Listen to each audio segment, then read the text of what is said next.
I was telling the teams before you joined, I said, I'm very lucky to have this job because I get to interview awesome people doing amazing work across the Middle East, to learn from them myself, and then teach the startups that are launching businesses at various stages depending on the program.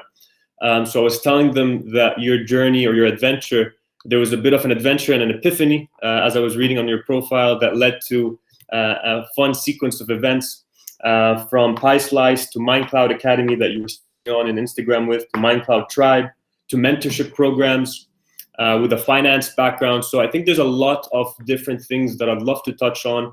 You have a solid entrepreneurship background. We can get into that as well. But I would love if you take a minute or two and just to tell the cohort a little bit about your background and who's Genny. So hi everyone. Very happy to be here. Thank you, Changelabs teams, for inviting me. I decided it's been 2 years. I don't do interviews, nor conferences, nor door talks, by the way. And I decided to be with you. I'm really a big fan of your work, guys. Great Amazing. job you're doing, and because I'm Lebanese myself, so Lebanon in my heart. So, and I think it's the most needed. And if anything is going to save us in Lebanon, it's work like you're doing. So, and that's why I'm here today. Amazing. Yeah, so a bit about myself. I don't know how to define myself anymore outside entrepreneurship. So it's it's very linked to this because it's a lifestyle for me.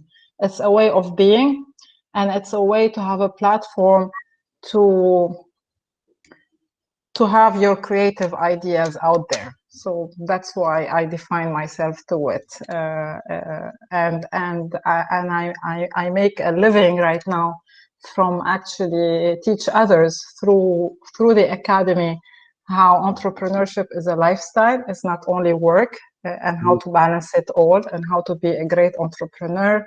It's not only about what we're doing, it's why we're doing, it's my relationship to others, to myself.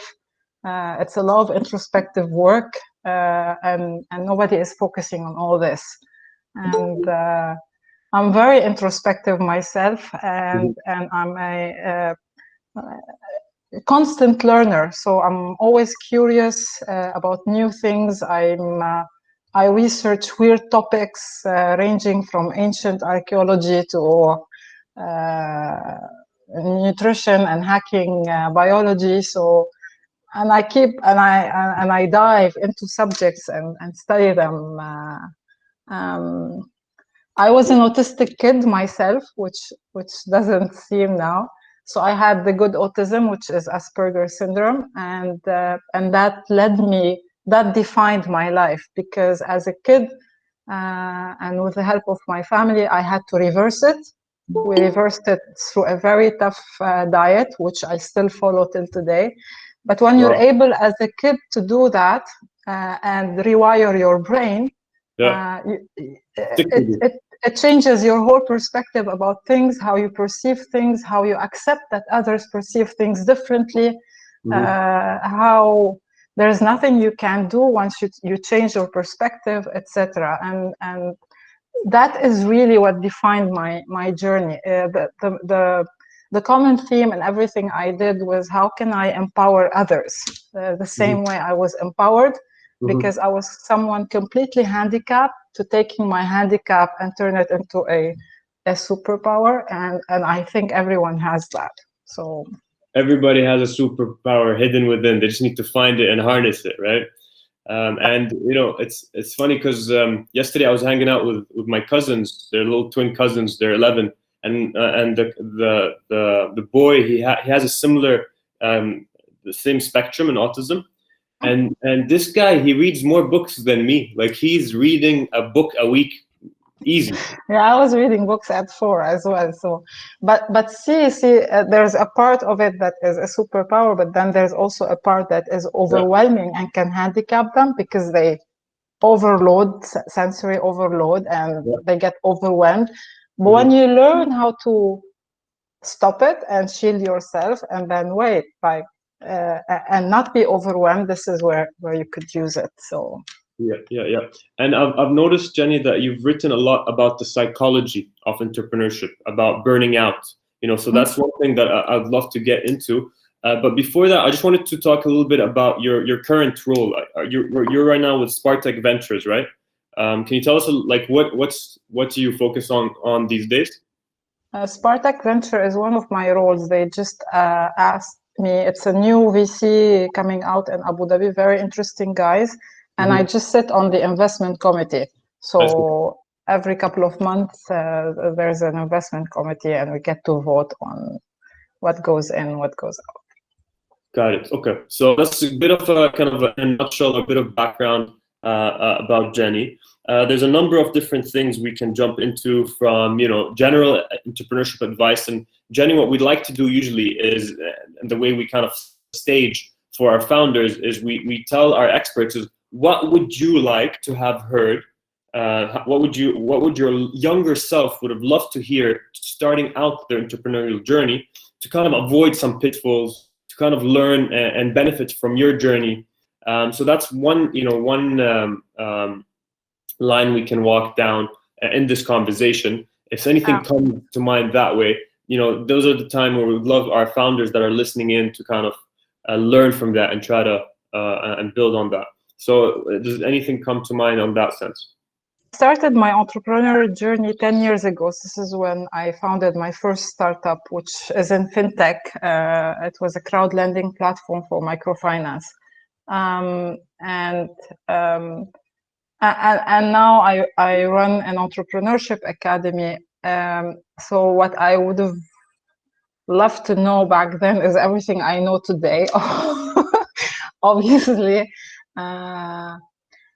lots of mistakes 10 years ago. First, 10 years ago, entrepreneurship wasn't as cool as it is today. It was actually like, go get a real job, or my dad would tell me, okay, great, but when will you get a real job?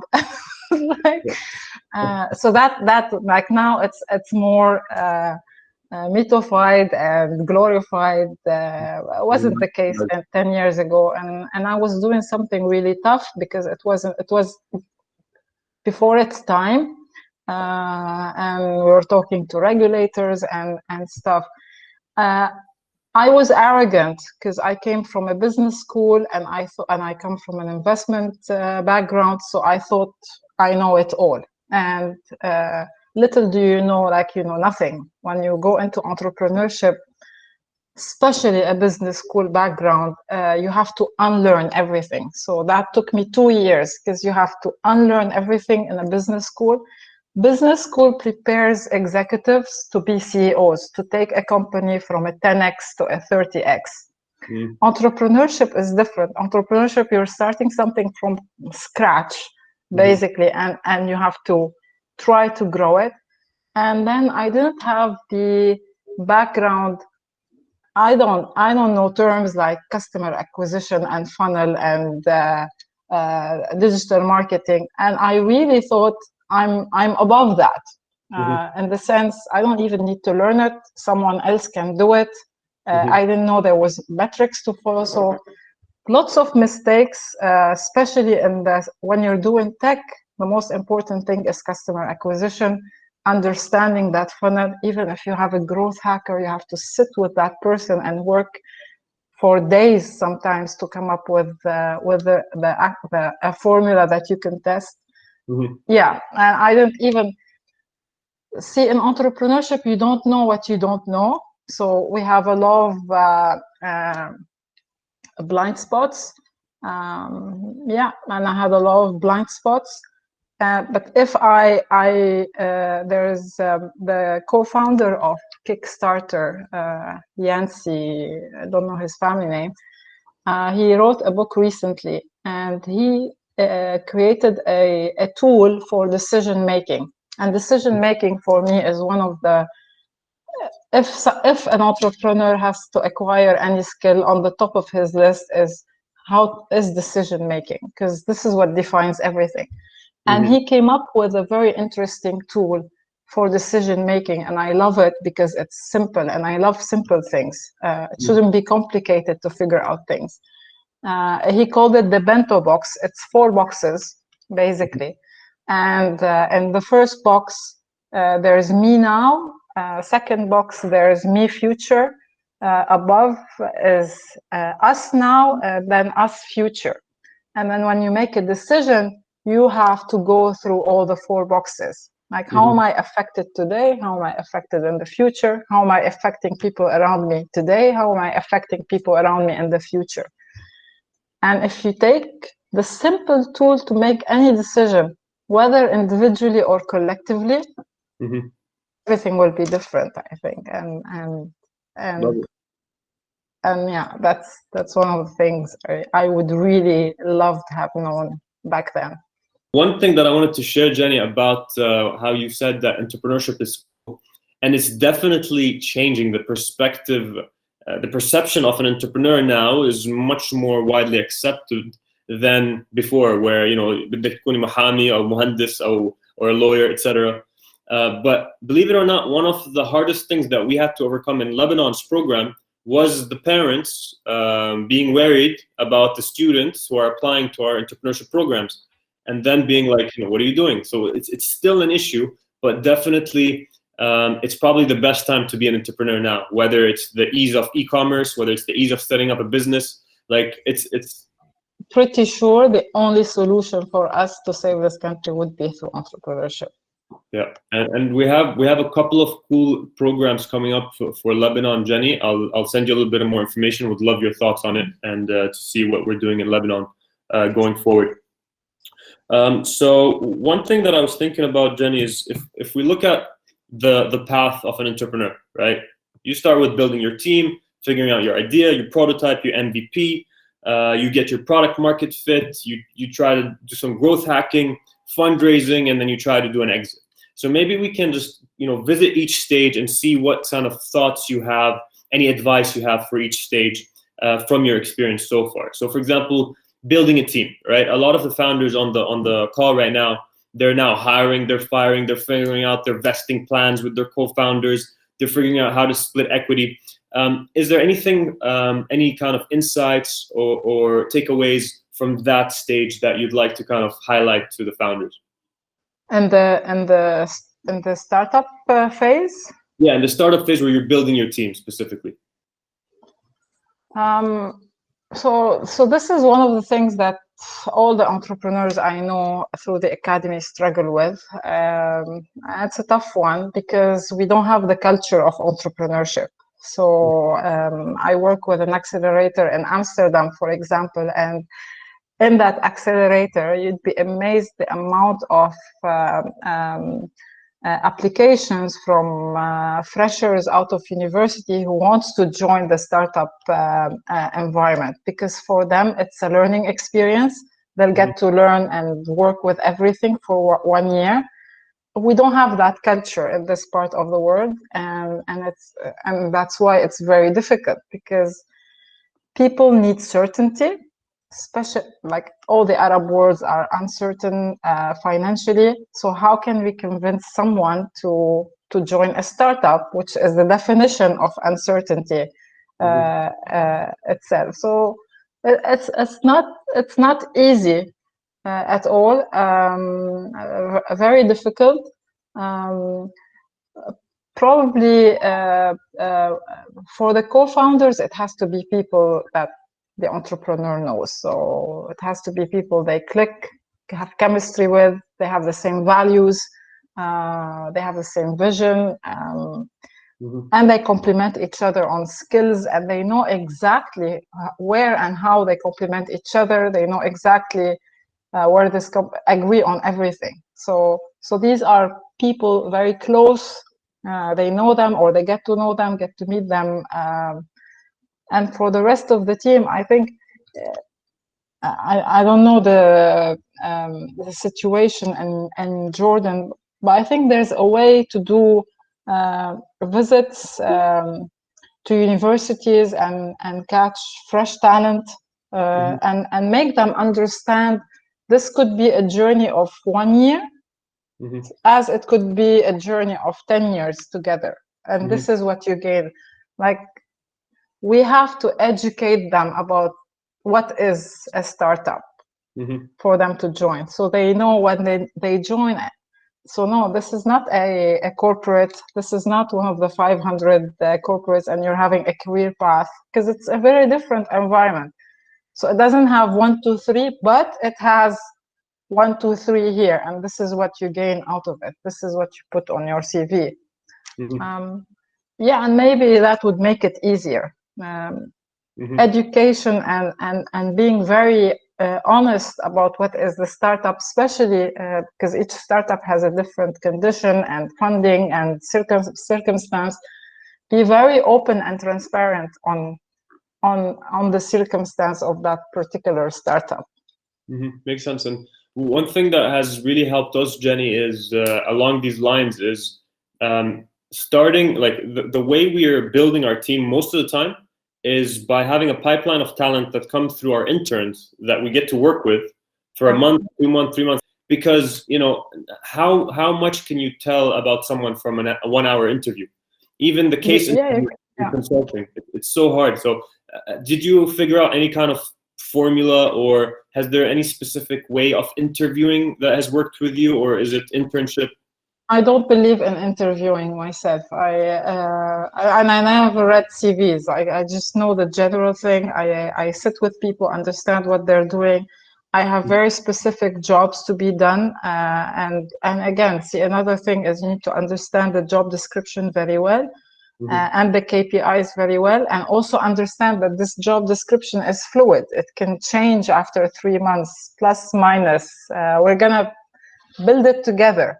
Like, this is the conversation with. Another thing I want to do, it's a very personality type who likes entrepreneurship. So not everyone is fit for it. And you need to find that personality type. So for everyone looking for a talent, 50% of the population is the secure career path, but the other 50% is more adventurous, more curious, more looks for fulfillment, excitement, curious learners, and it's about personality type. No, agree.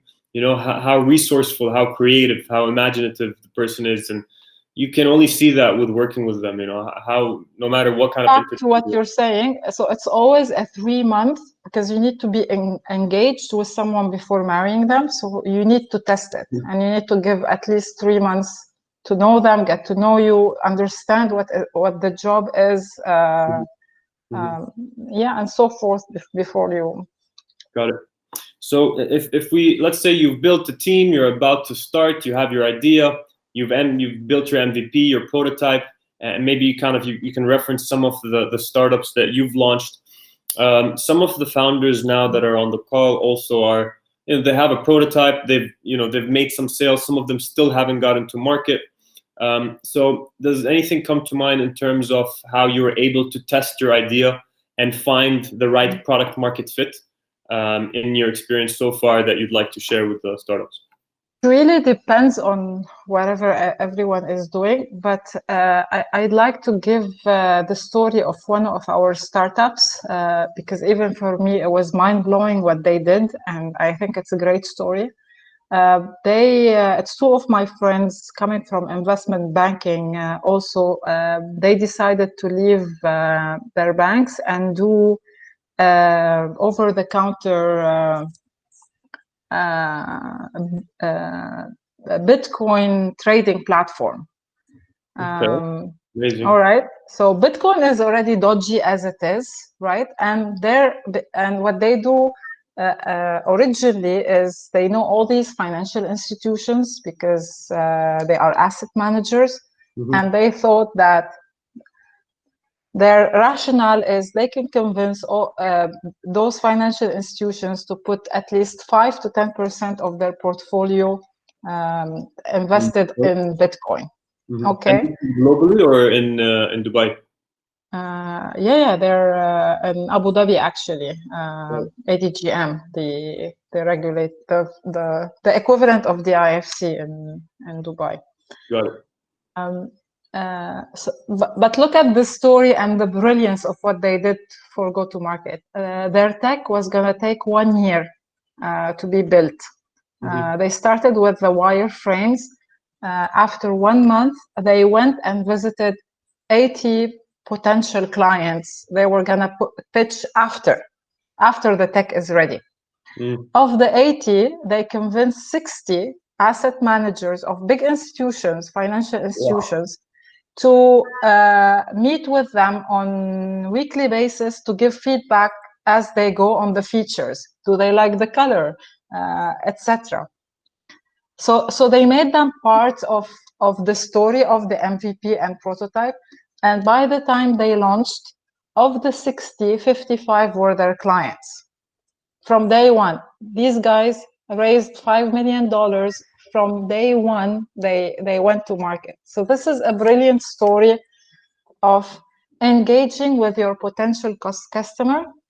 Even though they didn't have the trading platform, they were engaging them on building the tech, the features, the colors, and they built a relationship with them. And yeah, and I think it's such an inspirational story that now I use as reference case study. But yeah, if it can inspire anyone, don't work in a silo. Don't think you know better. Get feedback, and if you must get feedback from the actual customers that are. Genny, I love the story, and I might be stealing it in upcoming cohorts. It's pretty awesome. And brilliant story. It's crazy how much our entrepreneurs and our teams and ourselves, sometimes you forget and you get siloed in and you get tunnel vision, and you want to build this perfect thing before showing it to anybody, and you're hard at work in your cave, and then you've missed the point and you've missed what they really need. And so this is an amazing way of realizing not only would they help, but sometimes those clients will be happy to help. Imagine you're an asset manager and like you're doing the same thing every day in, day out, and then some innovative, cool startup is telling you, just give us your feedback, give us your intel, give us your wisdom about this, and you involve them in the process. This is your customer, so you're actually going through your customer journey from day one. Yeah, instead of like waiting and then, you know what, take it 3 months, 6 months, test it, and maybe you can become outlier. They actually took all this time. They gained 55 customers. That's what I can say. Wow. I love. Wow, I love the story. Amazing. Okay, so I think that's a really cool kind of insightful story that everybody should take into consideration when you're building your products, and find the creative way that you can involve your client in your own product. And whether it's a simple brochure or a simple landing page or a wireframe, a way to start the conversation, I think the sooner the better. A lot of times people want to wait till they have everything wrapped in a bow, and that's just going to hurt you because you don't know what you don't know, like Genny said. Yeah, and so for anyone working with banks or potentially will be working with banks as clients, I would just go and engage banks from the beginning. So, and I have another story also. It happened with me, and I was very lucky. Also, when I launched PySlice, the crowd lending platform, so I was getting investment, big investment from Lubna Al Ulayan in Saudi. So this is like a big investor.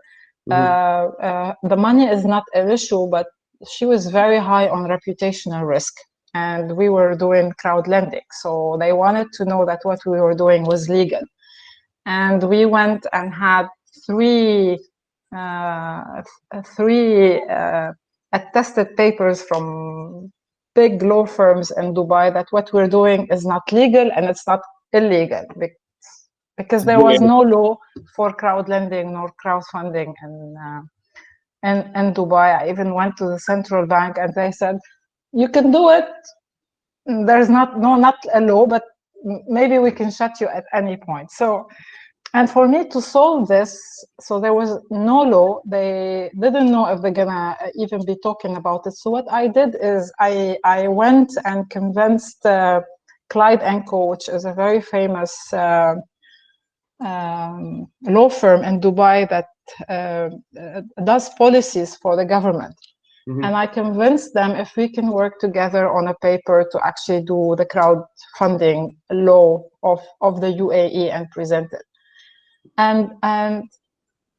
And by the way, this went to be not a law, but a policy under the IFC. Wow. But just being part of that exercise already gave me the umbrella, protective umbrella, and I was able to get my funding. So yeah, like sometimes you have to be very creative about what you're doing, especially in fintech. So fintech, there's one word for it: it's trust. And how can you have trust as the number one perception about you?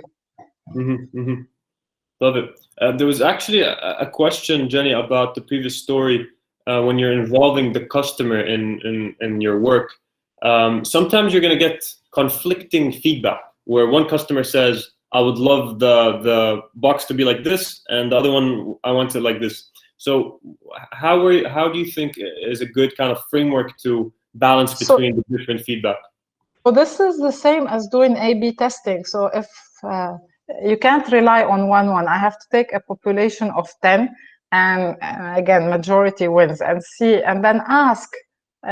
Because when someone says he doesn't like something, and you need to investigate it further, and you need to get more insight. So,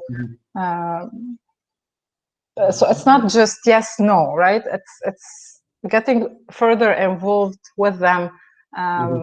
What is it exactly that they don't like? The devil's in the detail.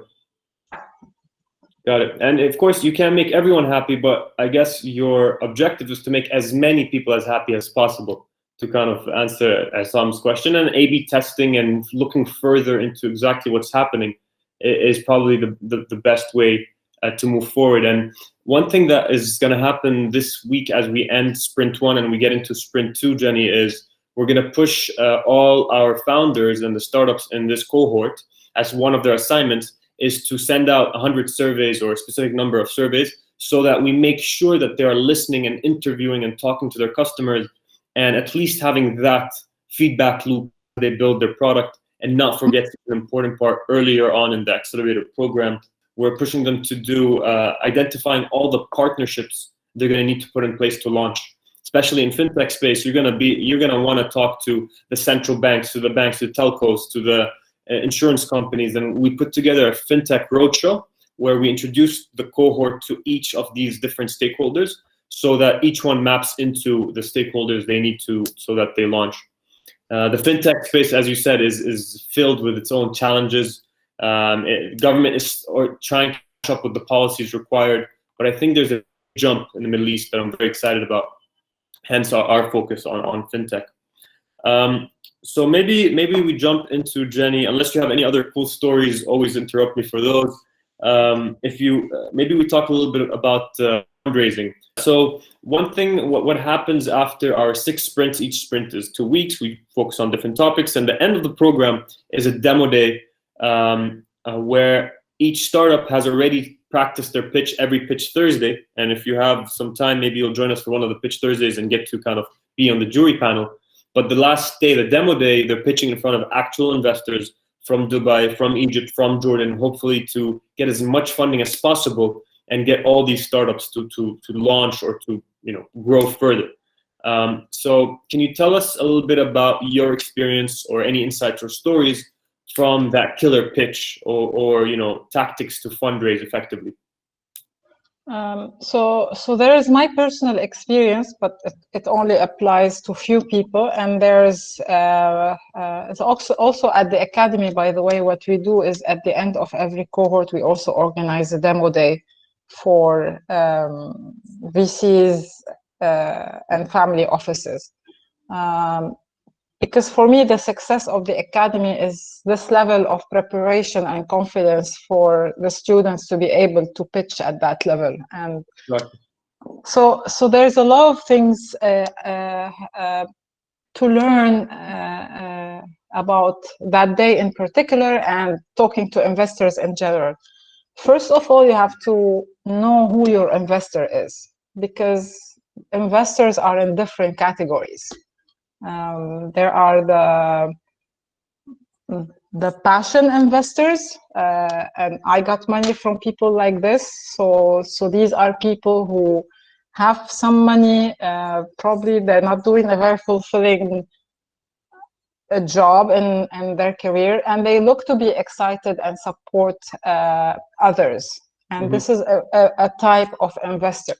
And then you have the VCs.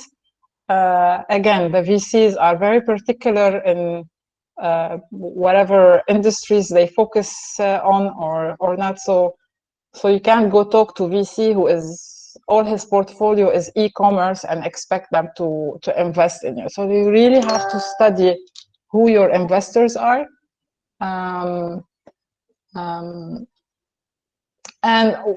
what they're interested in, what they've done in the past, what they haven't done in the past, what is motivating them. Are they amateur investor, or are they institutional investor? And to talk with each one is a different kind. So first is really know, because even if I'm pitching and my demo day, I have 8 between VCs, family offices, and angel investors. Each one has a different strategy. You can't possibly hit the 8 of them. Impossible. Yeah. So that's one thing. And the second strategy, and I always tell everyone to do it, is to keep following up with the investors. Meaning on 10, 8 will definitely say they're not interested. Yeah. Two might be interested, right? Let's say. The 2 interested, you know how to follow up with them. But for the 8 not interested, I wouldn't leave them. I will try to go sit with them afterwards and see why they're not interested, understand that. Because sometimes it's definitely not what they do, but sometimes it's they want to see more, or they didn't like this or that. And I would build a relationship, meaning every month I would, whenever I have an update, I will shoot an email with whatever update. And by the way, a lot of investments happen this way. It's with the 8, not with the 2. When you know how to follow up with them. Yeah, you know, the founders need to realize how busy the VCs are, and realize that a lot of these VCs, it's a favor if you're reminding them. You're not. This is their job. So if you remind them at the right time and give them the right information, they might now have a yes instead of a no. And when you do it, so you start understanding the psychology behind it. So I have a funny story. One of my very close friends, he has his business for a long time, but then decided to do a tech startup. So he's not used to raising money, and he had a list of 5 people he sent it to, and then he got so demotivated because nobody even answered his email. And I was explaining to that person that, like, this is what happens. This is it. A, you cannot take it personal, and B, you need to follow up. And on the 5, he discovered when he followed up that none even had time to even look at the deck. That's why they didn't even answer. And by him reminding them, they actually gave him a timer. You know what? I'll have a look at it in this week and next week and whatever. Yeah. So not taking things personally is probably the best advice for fundraising. 100%. And the sooner founders in the MENA region realize that this is the nature of the game, it's no hard feelings, it's nothing personal. Out of every 10 emails, 1 or 2 is going to hit. It's nothing to be ashamed of. It's not a failure. It's just the nature of the game. And the faster people start realizing that, the better their morale would be, right? Because otherwise the hit on your psychology is like, wow, nobody cares about what I'm working on day in, day out. It's just the nature of the game. Yeah. Right. One other thing on this topic that was shared in a previous session was how important it is accelerator is a great stamp on the CV of the startup, because this already it's really another category of people that you can reach. They can listen to you. So and that's why accelerators are very interesting, because they're going to attract now smart investors, and it doesn't matter if the investors at demo day don't respond. Like now they have a proper deck, they are sure of what they're doing, and they can go reach other people outside of it. Yes, of course. And what I was mentioning is that in another session we talked about the importance of realizing what each investor, like you said, needs or wants. And then another thing is that a lot of VCs, they hate that email where the founder says, please introduce me to anyone that this would be interesting to, as opposed to saying, hey, please can you introduce me to 1, 2, 3 because of this following reason. And this is my do your research. Yeah, 100. And they would do the introduction. And they would do it, exactly.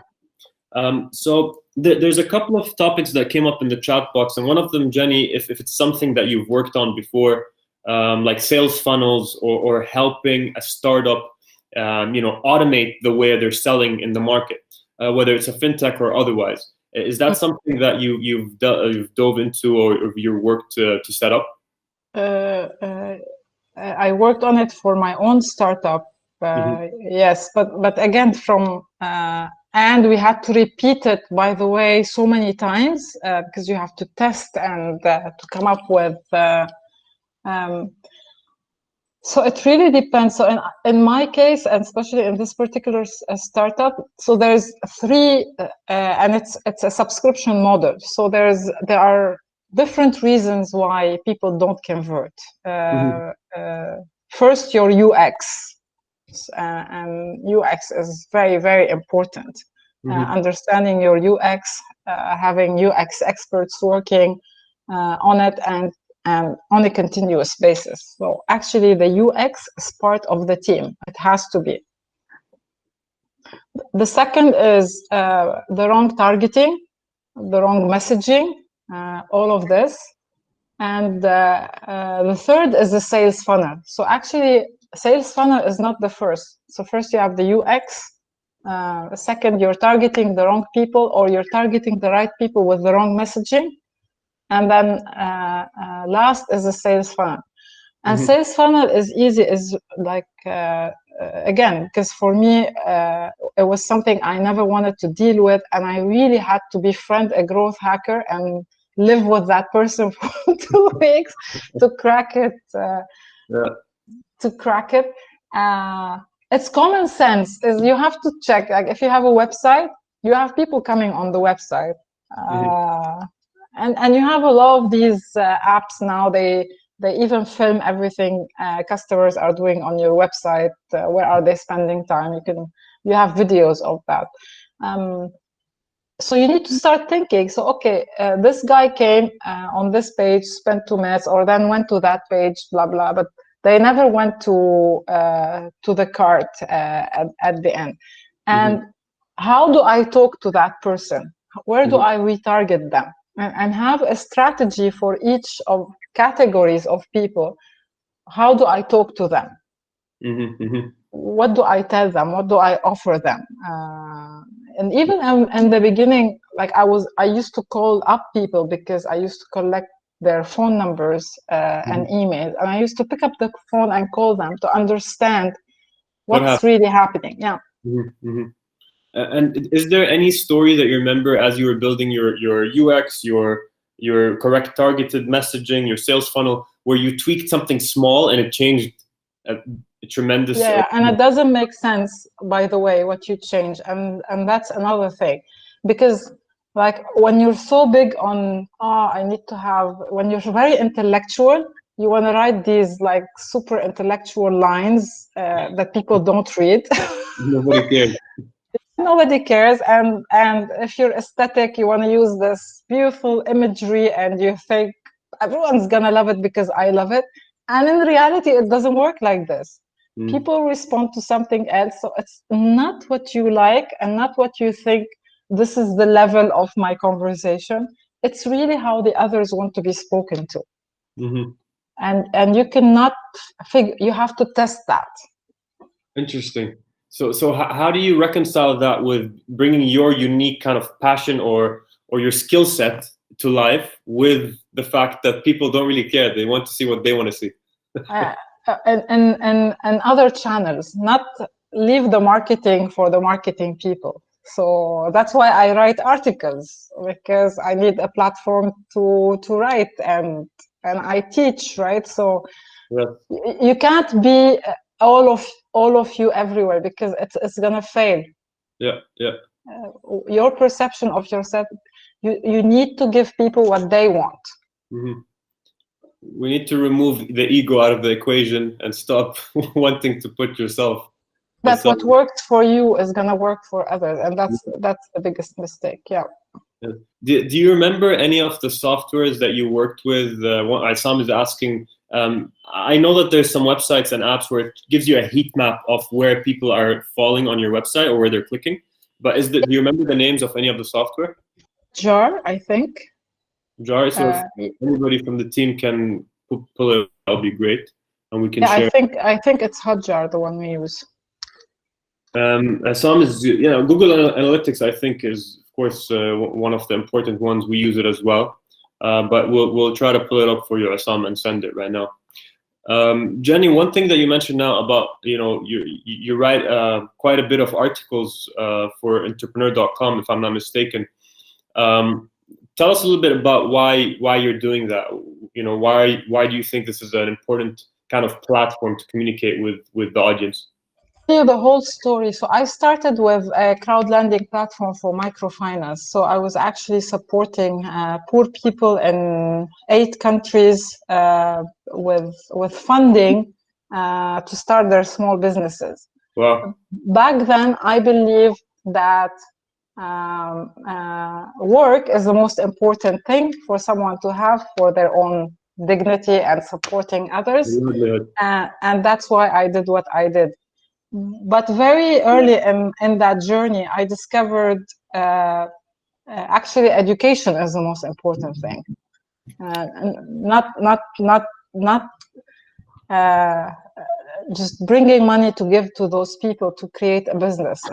That's important, but it doesn't mean anything without education. And that's why I did the Entrepreneurship Academy. I was convinced that it's all about education, and you could impact and empower more people through that. About the writing part, I met same as like you. So mind you, with Pie Slice was highly mediatized from the beginning. We were Social Entrepreneur of the Year at the World Economic Forum in 2013. So that puts you on.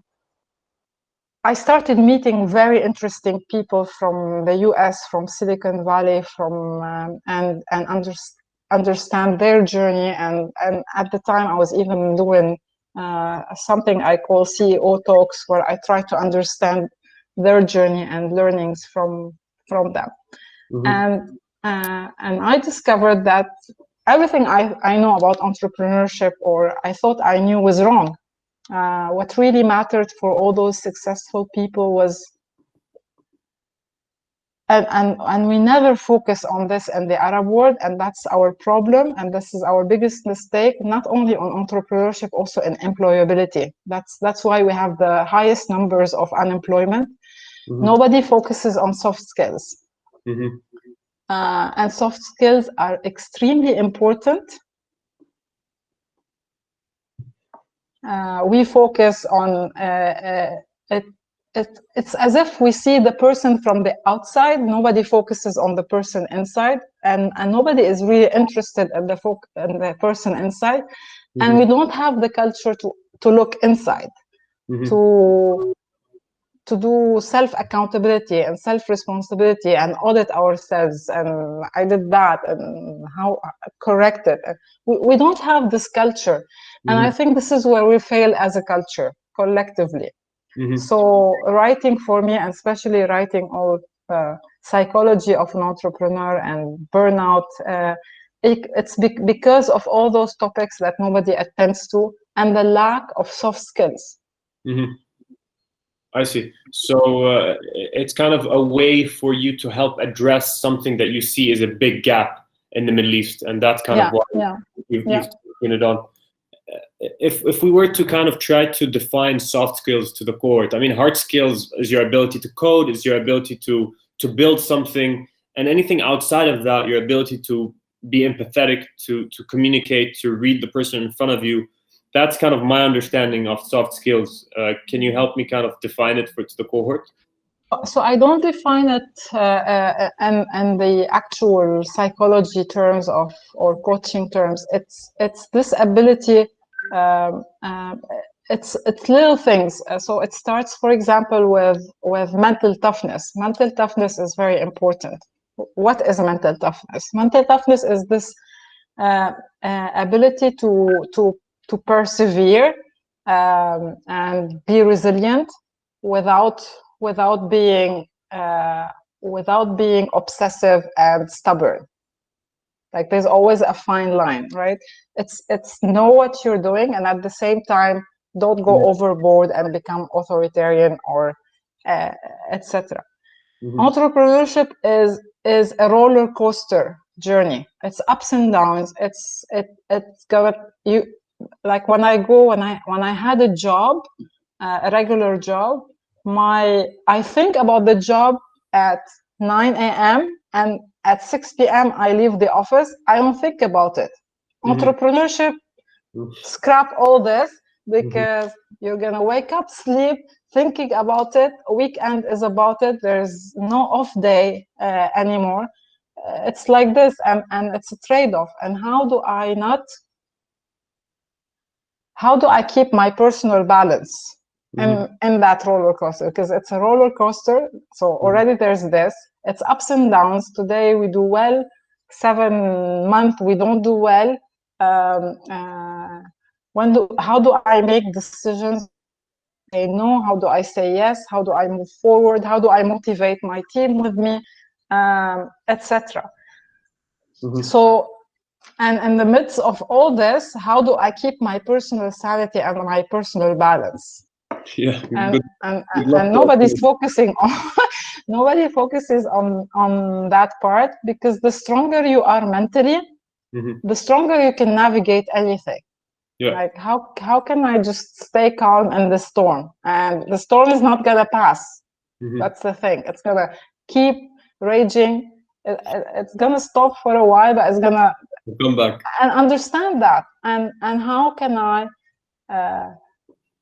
be in exactly the same mindset of someone bored when you have nothing, that state inside the storm? How can I be that calm, that clear-minded? Calm and collected inside the storm. It's a feat. Yeah, and it's so this is one of the soft skills I like a lot, because this is something you can cultivate.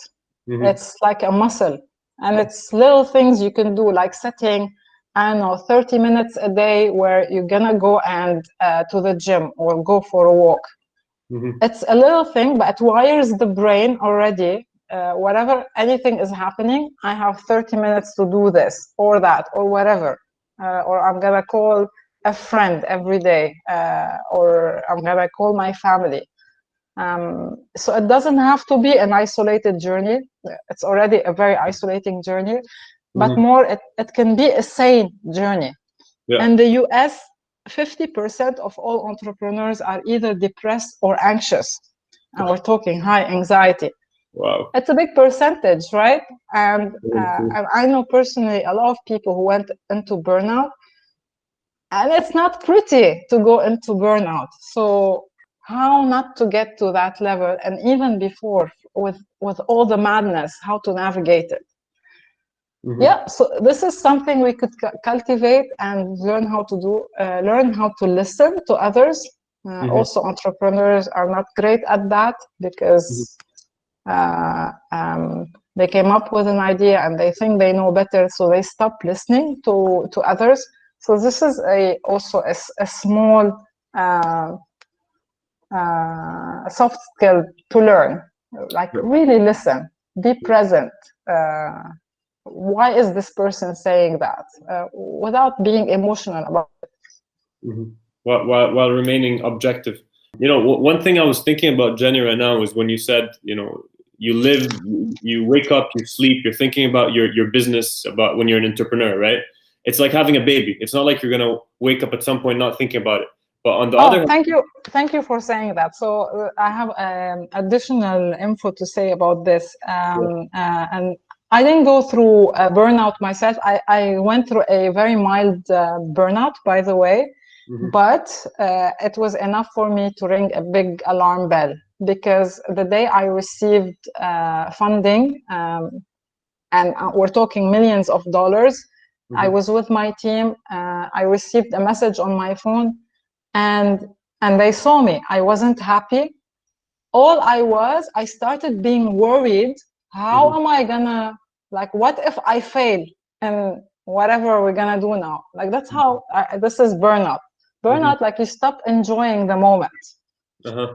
And we can, there's a whole what happens in the body, but we're not gonna get into it now. Okay. So I knew something was wrong. I couldn't even celebrate that moment. And this is a funding that took 9 months to happen. So it was a long, protracted.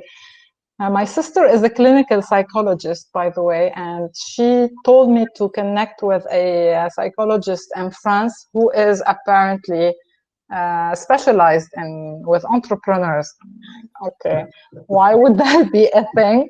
And I actually spoke to him, and he explained to me exactly what you were saying. Your startup is like a child, and you're gonna see that child growing. Right? Yeah. And at some point, that child is seriously ill and you need to take him to the hospital. And sometimes you're going to see the death of that child. Wow. That's heavy. And the emotions we have with the startup, for him, he was telling me, are exactly the same as having your own child. That's how strong the emotions are. Wow. That's profound. Yeah, exactly. And to understand this, it's not it's exactly the same. Emotionally, it's the same. So this explains a lot, because I see my friends, a lot of them my age, they want to have kids, and all I think about is building startups. I think this is my choice of offspring.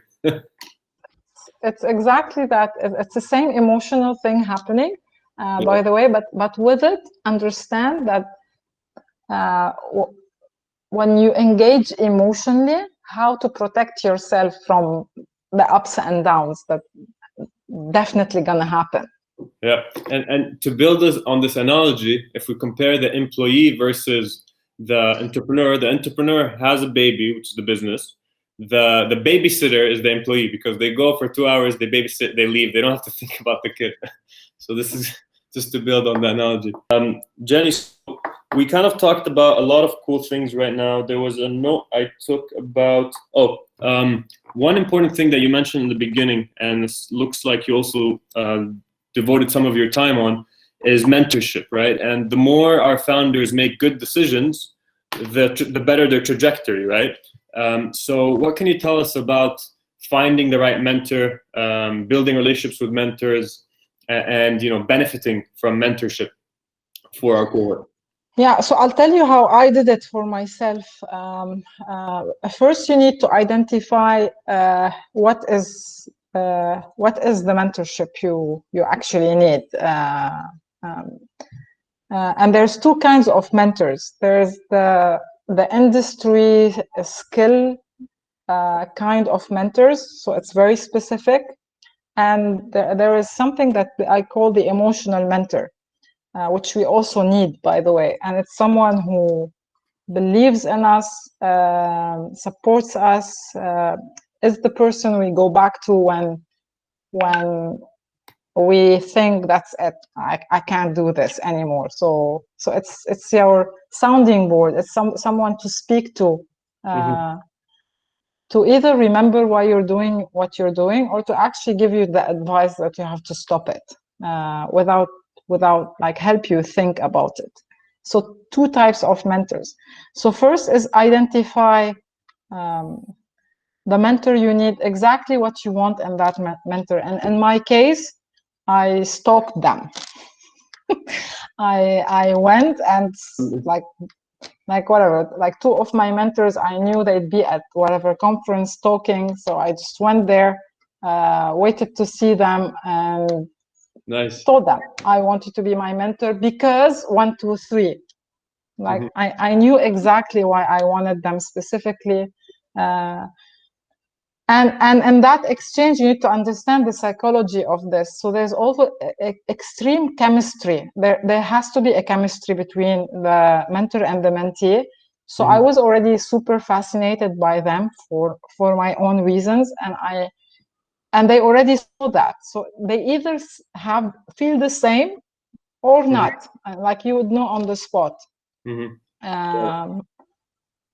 Yeah, so I just reach out to them and in whatever way, but you have to be very precise, like and everyone said yes to me because I always had a 1, 2, 3 why I specifically want them. It wasn't, I need a mentor, would you be my mentor? You'd mostly get a no. I say no to someone who talks to me like this.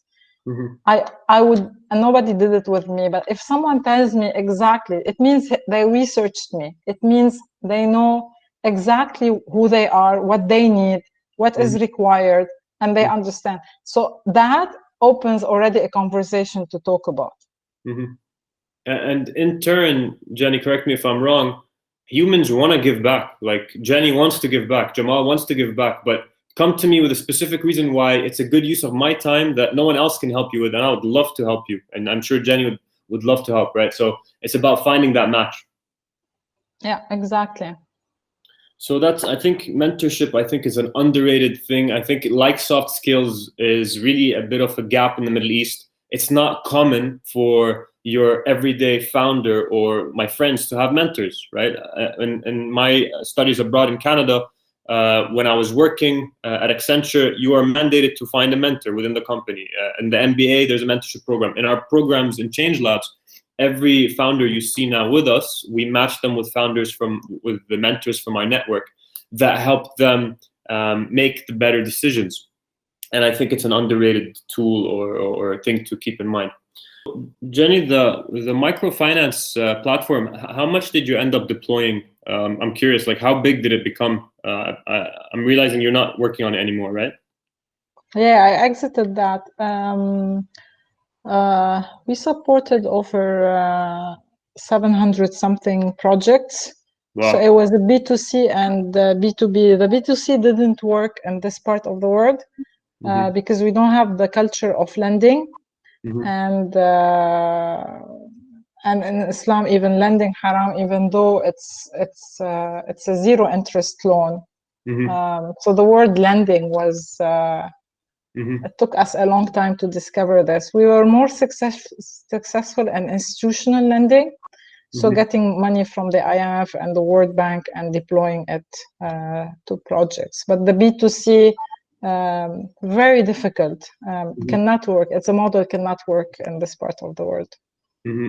I have a portfolio of loans through Kiva, and they deploy funding through microfinance, microloans to entrepreneurs across Palestine, Lebanon, Jordan. To Kiva, except it was here. But the culture in the States is different. Lending is different, and also they are tax deductible people when they donate money on these platforms. So they were able to raise millions of dollars. I worked very closely with their teams, by the way, to understand what worked in the US, and it's really a cultural thing. With the Kiva team? Yeah. Very cool. Very cool. Because we were working together on an Islamic Sharia compliant product, and that's why we teamed up together. Amazing. I really enjoyed this. Thank you, Jamal. You've been a great host, by the way. I know this is not easy, but part of your natural skills, I see. So thank you, Genny. My pleasure. It's part of the perks of the job to meet individuals doing amazing work. So it's our pleasure to host you. You might start getting emails from us. Genny, come to our event. Come to this. You know, whatever. No, but I told you this is the first time in 2 years because I took a decision not to be part of this. So, guys, I'm a big fan. Anything for Lebanon, let me know. I'll be part of it. I appreciate it. Thank you very much, Jenny. Jenny, really appreciate your time. Thank you very much. After 2 years, you chose to come back with us. We're privileged. We're very happy to have you with us.